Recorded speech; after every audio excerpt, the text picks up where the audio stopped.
maybe I shouldn't be in the middle. We're recording now. Oh, well. Yeah, it's kind of like... Oh, well. It's inevitable.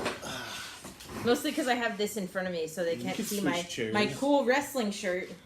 Yeah, yeah. It's John o'clock.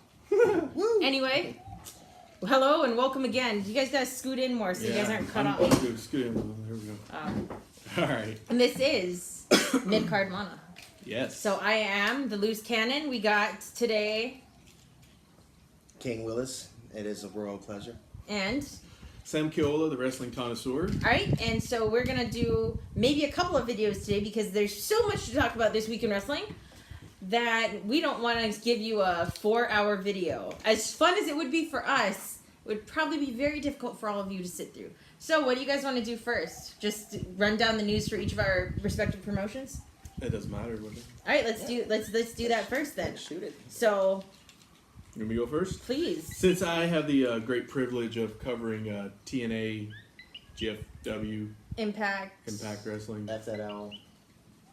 whatever it's going to be called. Sure, whatever. It won't be around too much longer, so we'll that's see. pretty much why I got stuck with it because I figure I'm lazy. And I was like, you chose that. Nobody I gave else you first wanted it. choice. Nobody else would want it. I gave him first choice. Don't let him. The make you implosion feel of like Impact. The most recent news is that Eddie Kingston has now departed ways with the company. I think it was his contract just right now. Losing people left and right. And this is right on the heels of Robbie E. departing from the company. Oh, yeah, I remember reading about that. Actually. Not huge losses, but pretty much at this stage, any loss is a huge loss. I mean, they did bring in a couple people like Johnny Impact, John Morrison, Johnny Mundo, Johnny Nitro. But they've lost a lot of talent in the last couple months since especially through the Mae Young, they lost a decent portion of their women. Their knockouts division. The GFW TNA rebranding combination with Jeff Jarrett and all the people Jeff brought in. And then they pretty much hightailed it out as soon as Anthem came on. A lot of them jumped ship.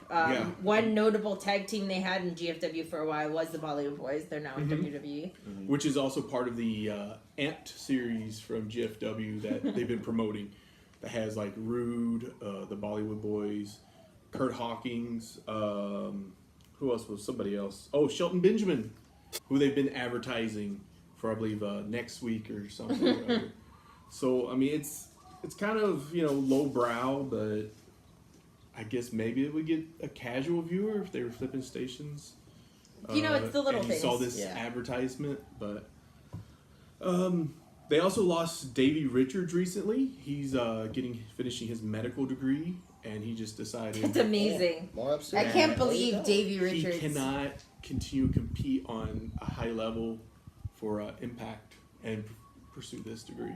Well, but that is a huge loss to him. It's a choice. To them because he was a main eventer over there. He was a main eventer in several different promotions. I mean, he did some pretty good stuff in Ring of Honor as well. And in this recent debacle they lost Morgan, they lost Magnus, who were... I didn't know they lost Magnus. Yeah, he said he's done. Wow. Tyrus, a.k.a. Brodus Clay, finally was granted his release in August. So he's out. They've lost some huge names. Low-key balked. That was probably one of the most recent big names for them. Low-key going back to the WWE. Well, especially since he was with originals. Yeah, he was an original and he was in LAX. Oh, yeah. And Cornette is now Didn't gone. they recently dropped, though, so who knows what they're going to actually be doing with LAX. Cornette left because apparently they're packing up and moving to Canada. And... there's issues. Cornette has gone on record to say it's not because they're going to Canada. He just doesn't want to do it if they're going to be in Canada. But then Canada won't let him in also because of all the brawls back when he was managing Rock and Roll. Yeah. No, not Rock and Roll, Midnight. So there's issues there. Whatever happened, it doesn't really matter. Cornette's gone. And yes, the Victory Road. We saw the title change between LAX and OVE. That's right. Anybody want to guess OVE? Anybody want to know? Ohio versus everything. Oh, yeah. Because beautiful. That is somehow relevant. It is. I guess, yeah. I mean, have you ever been to Ohio? no. No. Sorry, But- anybody from Ohio. But hey, Brian Pillman. Cincinnati though, so technically that's almost Kentucky. It's right on. However you need to frame it so that Yeah. your home state sounds better is fine with Well, us. Kentucky's not that much better. Let's not It's forget not Al. Ohio. Let's not forget I Al think that's Snow, their too. motto. Is Kentucky? It's 30 not Dean Ohio. also. Go Al But Snow. it was a really bad match, in my opinion.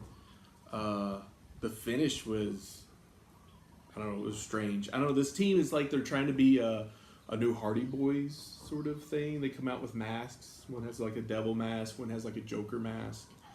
And they look like they're on meth. So like the Hardy son. Kind of Like like a Jeff. modern, like if the Hardys made their debut in 2017 and were on meth, it would kind of look like it would be, props to them. They have a TNA contract for what that's worth. I mean, they have a contract with the wrestling promotion. Right. We don't. So, I mean, there's that. I just don't see it. But I think Conan, if you watch it, Conan's expression says it all. He's just like this. And it's the pinfall, and he just, like, this is it. This is what That's it. it comes down to. And other than that, there's really nothing notable from the pay-per-view, because it was on TV as a regular show. Oh, that's It funny. was probably worse than their regular shows, if you even keep up with it at all. Yeah. Was it worth watching? No. I was like, if you really like some of the performers that are currently at GFW TNA Impact, maybe. They're Eli Drake, who is the world champion, definitely a prospect. His good future for ahead of sure. him, I think. Can't deny Johnny Impact at all. Johnny Impact is great. I think they did a good job signing him. You have Chris Masters there now as Chris Adonis, Mm-hmm. who is he's like Eli Drake's right hand.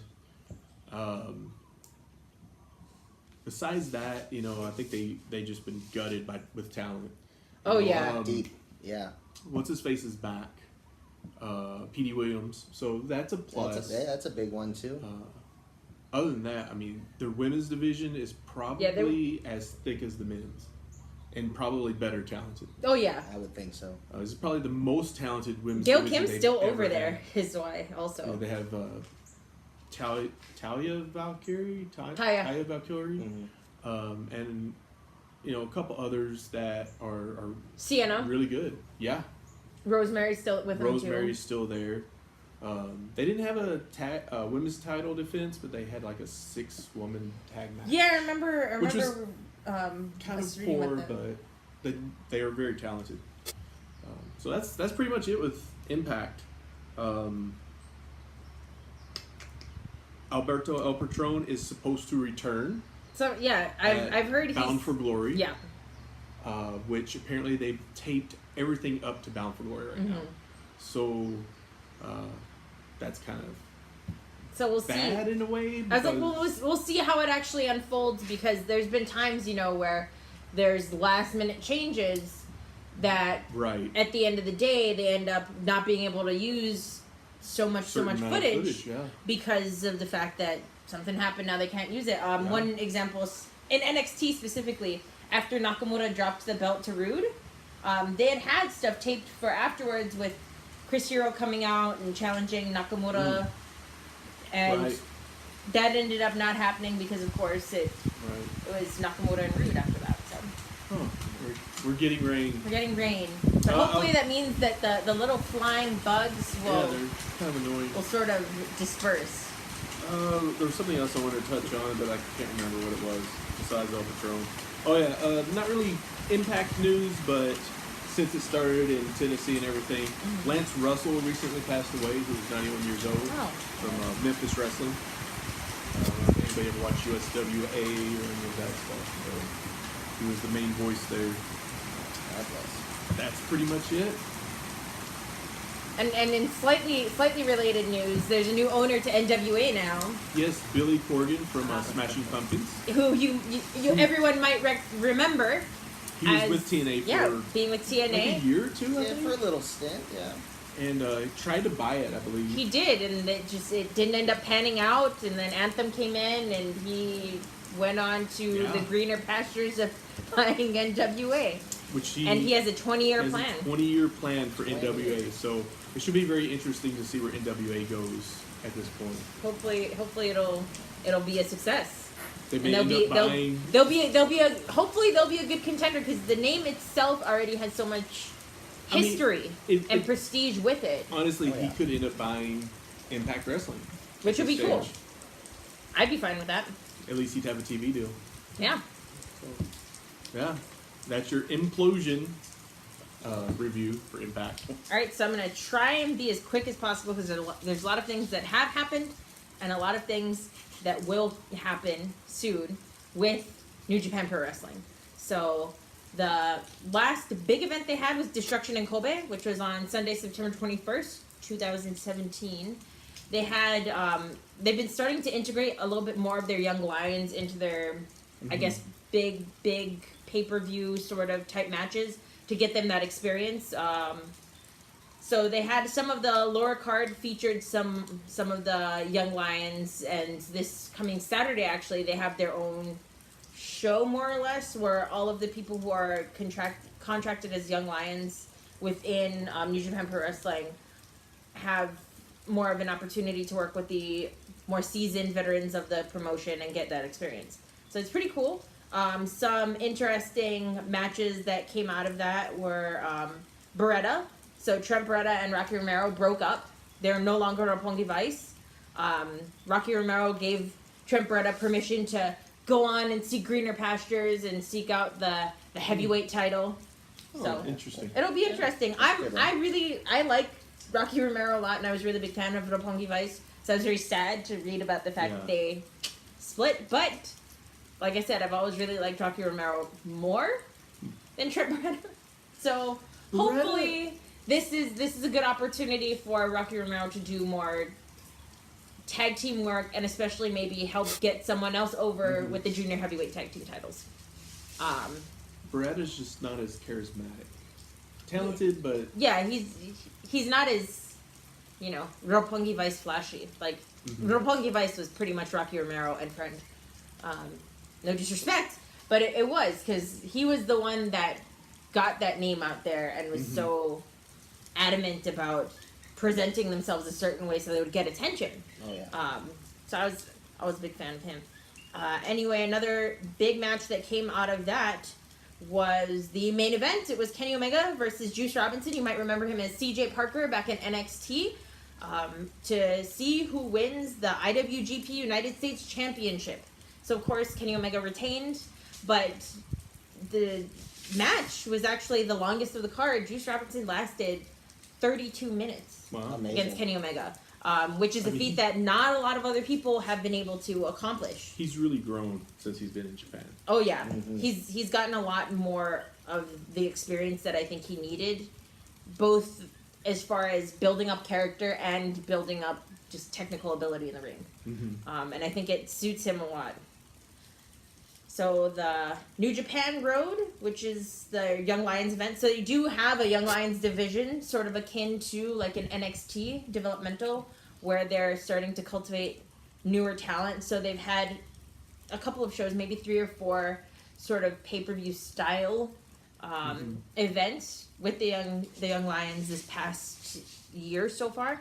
And this next one is on October 7th. So a couple of interesting matches is that they're starting to tag them with some of the veterans. So Ren Narita, who is one of the Young Dragons, is tagging with Yuji Nagata, going up against Monster Morning, Manabu Nakanishi, and Tetsuhiro Yagi, which is another one of the Young Lions. So it's a lot more tag work, group work. Hirai Kowato, which is one of their more promising prospects as far as the Young Lions, someone that has appeared to get a little bit more of a push.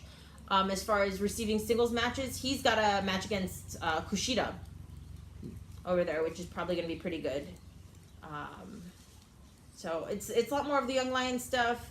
If you aren't familiar with them, I suggest you try and look up some of the footage they have on YouTube and through the New Japan Pro Wrestling Facebook page. I mean, they're, still training, they're still practicing, but I mean, pretty good work so far. So there's 2 big events in New Japan coming up within this next week. There's King of Pro Wrestling, which happens on the day after Hell in a Cell. So it's on Monday, October 9th, 2017 in Tokyo. And then there's going to be Global Wars, which is Thursday through Sunday, and that's a split with Ring of Honor. So a couple of interesting matches, specifically title matches that are going to go on at King of Pro Wrestling are Funky Future, so that's Ricochet and Ryusuke Taguchi of Taguchi Japan, versus Roppongi 3K. But those competitors are as of yet unannounced, so probably Rocky Romero and a new tag team partner for the IWGP Junior Heavyweight Tag Team Championships. So that's going to be probably pretty interesting. I'm a big fan of Funky Future. I like the dynamic of Taguchi and Ricochet. Yeah. I was very surprised at how well they work together, considering how different their career trajectories have been up until this point. That is very true. There's also Killer Elite Squad of Suzuki-gun, that's Davey Boy Smith Jr. and Lance Archer, versus the Guerrillas of Destiny, which is Bad Boy Tama Tonga, Silverback Tangaroa, That should be a good versus match. War Machine. Oh, there It's we a go. 3-way tornado tag team match for the IWGP Tag Team That Championship. should be That's very That's going to be a really good match. Oh, This I can't wait is for that. their 3rd or 4th in a saga That's a hard one to of pick. triple threat tag matches between Definitely. them. They had several at the Destruction series, so Destruction in Hiroshima, Destruction in Kobe, and all that, where they sort of passed around the titles. It was mostly War Machine retaining until Killer Elite Squad at the end just was able to steal it by pinning War Machine. So the interesting thing is Tama Tonga and Tangaroa, the Girls of Destiny of Bullet Club, did not lose the match per se because they did not get a pinfall or submission. So still my GOD is still okay. There's like all those also teams. they're all 3 of them are really good. Yeah. I've been really surprised I haven't been watching Suzuki-gun as a stable for long, and specifically Killer Elite Squad. But I've been really surprised at how much I like how these 3 teams specifically work together. They've been around together for quite a while now. So It's true. Yeah. I will admit I never got that much into wrestling or wrestlers outside of specifically Chaos, LIJ, Bullet Club. And those are the ones that end up having a lot more of the screen time anyway. And I'm surprised WWE hasn't picked up Killer Elite Squad, honestly. as far as like buying it, or as far as just, Bringing them in. I mean, Davey Boy Smith Jr. Right. Of course. And Lance Archer has worked there before, so they would both be known. And then the other 2 big events are between Chaos and Los Ingobernables de Japan. I said it sort of right. So the first of the 2 is Tetsuya Naito, the leader of LIJ, versus Tomohiro Ishii of Chaos, to see who gets to actually hold the challenge rights certificate for the IWGP Heavyweight Championship. So it's basically like, so that's basically similar to like a Money in the Bank contract as far as WWE goes.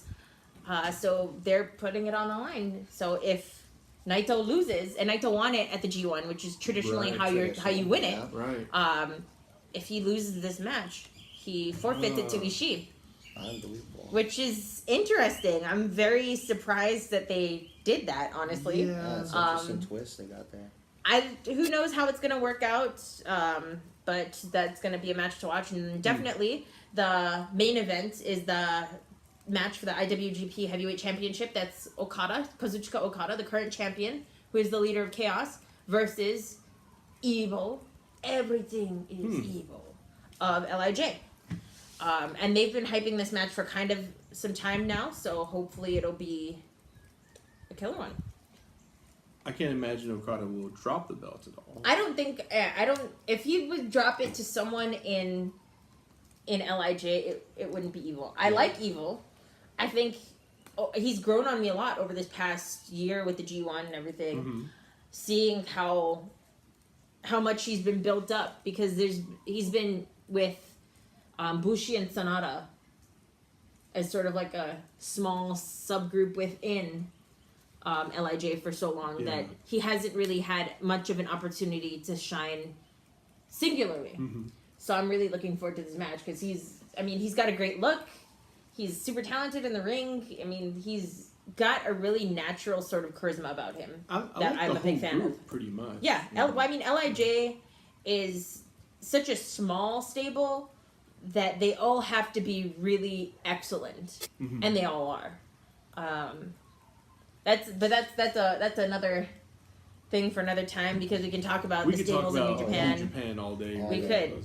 And then the one thing I want to go over, so there's the 4-night Global Wars, which is a split with Ring of Honor. So, of course, Ring of Honor and New Japan have a contract with each other that allows their wrestlers to compete on each other's brands. And if you sign an exclusive contract with one, then you're basically, those are the two brands that you can compete between. Okay. Like Cody recently. Like Cody, who recently signed Young Bucks as well.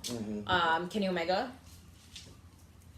So a couple of the big matches from Global Wars.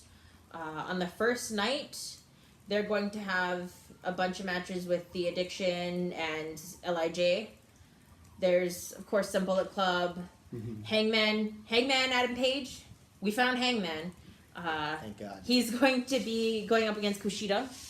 Not for a title or anything, but just to prove himself a little bit. And that's going to be on the opening night of Global Wars. Then there's the Friday night matches, which have the standout to me are Minoru Suzuki of Suzuki-gun versus Silas Young.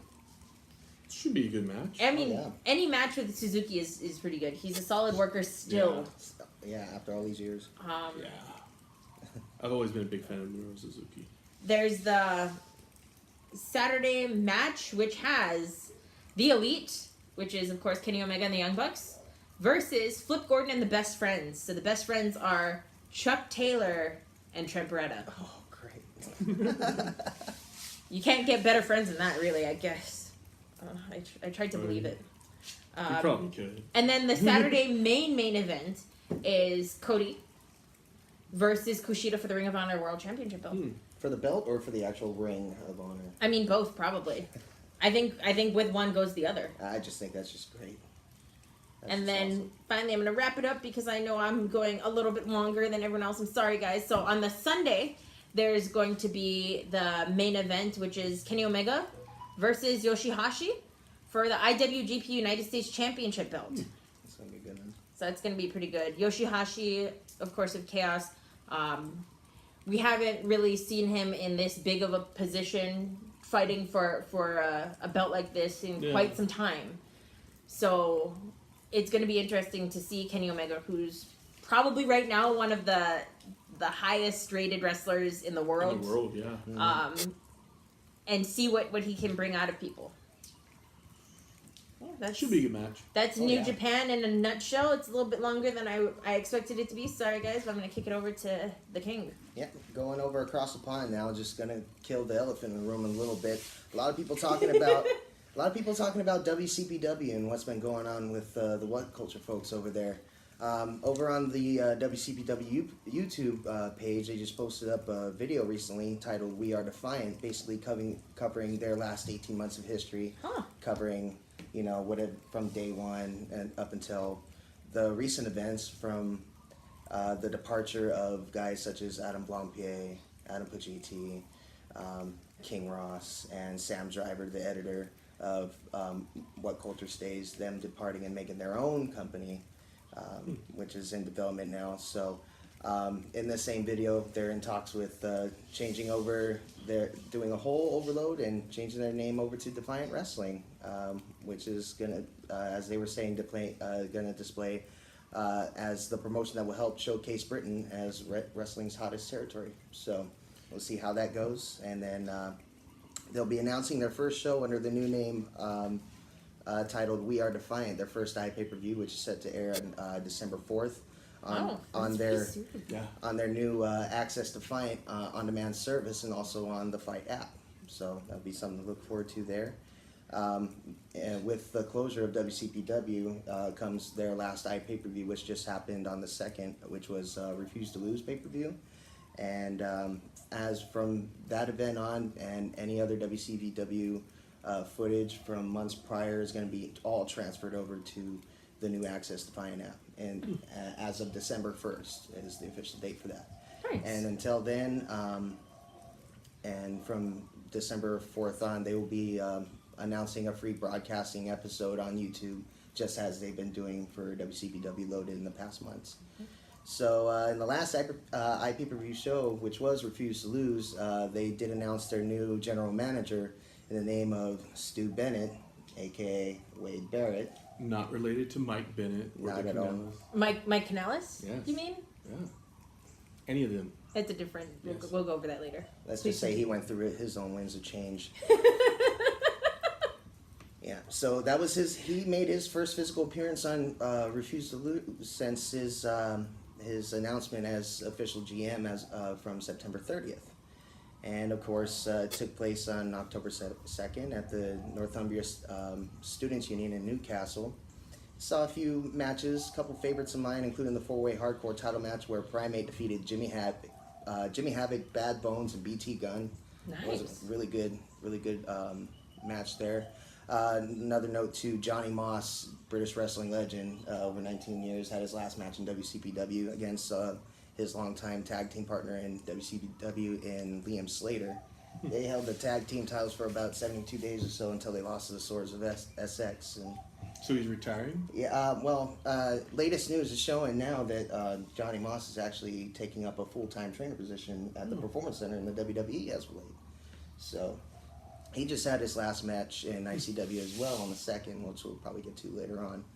But seeing guys like the women's title match on there which was Kaylee Ray defended her championship against Bea Priestley.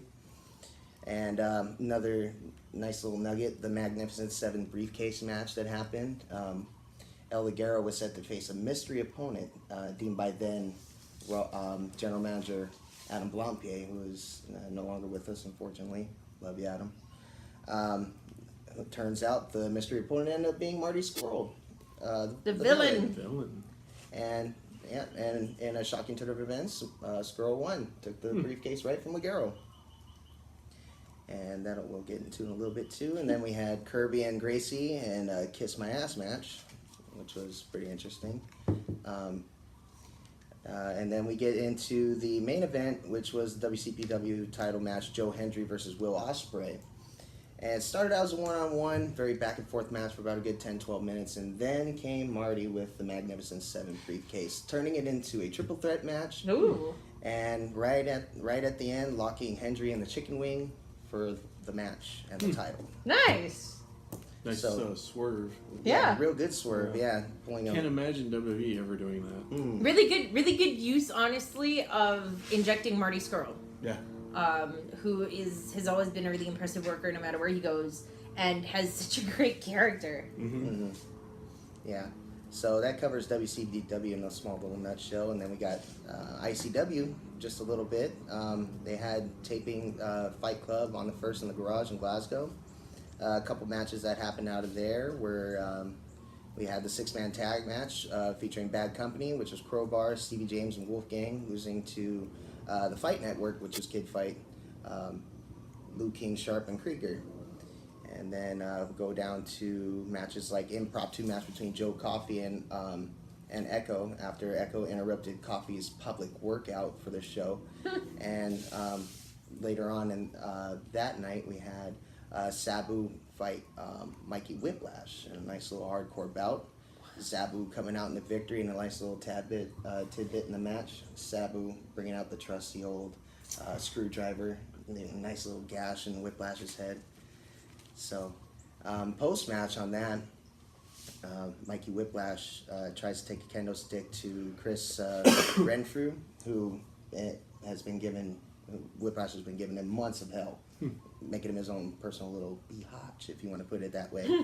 So let's just say Renfrew couldn't take it anymore, just annihilated Whiplash and his assistants with a kendo stick until he gets on a mic and challenging Whiplash to a death match at ICW's 11th anniversary show on the 15th in Edinburgh, and also accepting Jimmy Havoc's challenge to the King of the Insanity match at ICW's Fear and Loathing 10, which is going to be on the 19th of November. And then a little further down, just kind of wrap things up here, BT Gunn defending his 0G title against Jordan Devlin. And then post-match of that, Coffee coming out and announcing, telling BT Gunn that he just doesn't deserve a shot at his world championship. BT Gunn clearly stating that he has been the only man to pin Coffee in ICW within the past year in 2017. Really, really, really got his blood boiling on that one to the point where Coffee said, forget it, title for title. It's going to be ICW world title versus ICW 0G title. Like it. At the next Fear and Loathing on the 19th of November. And that card's still kind of progressing at the moment right now. So far they have singles matches including Lionheart versus Rob Van Dam. They also got Kenny Williams taking on Rey Mysterio. And that's pretty much it for ICW as far as that goes. Progress Wrestling also had another event too that happened on September 10th, Chapter 55 Chase of the Sun. I'll get through a couple familiar names, in ties with like WWE and stuff. Guys like British Strong Style, Trent Seven, and Tyler Bate actually losing their Progress Tag titles on that day against CCK, Chris Brooks and Kid Lycos. Tony Storm defended her women's title against Dahlia Black. Zack Sabre Jr. defeated Marty Scurll. Sorry. In a death match, Jimmy Havoc defeated Mark Haskins. The Atlas title for Progress saw Walter defeat Matt Riddle and Tony Thatcher. And then there was a Progress World title number one contender 8-man scramble that happened, which seen Mark Andrews defeat 7 other people in the mat. And the Progress World title match for that night saw Pete Dunne lose his championship to Travis Banks. Oh, wow. In an epic match, I hear. I really check out. Well, I mean, I've heard a lot of really good things about Banks. I haven't seen quite as much of his work as I have Pete Dunne. Of course. Obviously, because Pete Dunne, it's a little bit easier considering since he is part of the WWE now. Mm-hmm. There's a lot more footage readily available because he's now a marketable name over there. And I've always been super impressed by the Bruiserweight, as it were. He was one of my picks to win to be the inaugural champion. So Bate versus Dunne for that UK championship. Bate versus Dunne was so good. Match of the year. I mean, easily one of the contenders for match of the year. Definitely the best match in the WWE. Mm-hmm. Just solid work all around. So I'm sad that my British Strong Style boys are no longer champions, but that's okay. That's okay. There'll be a bright future for all of them to come, and that's the UK in a nutshell, pretty much. Yeah. He had the most to talk about and was the most concise. That was very quick, and we covered a lot. We gotta learn from this dude. And just ramble. We're too emotional. We're just too emotional. Anyway, that is your week in wrestling. Hopefully, we'll have the energy to maybe make another video. That way, it's not ridiculously long. But so for this week in wrestling, this is the week of October 1st to October 7th. Yeah, October 1st to October 7th. I never know what day it is. Sunday to Saturday. We'll be back maybe next week. Who knows? Because this guy has, got plans or something. Yeah. What a loser. Yeah. All right. There you have it. See ya.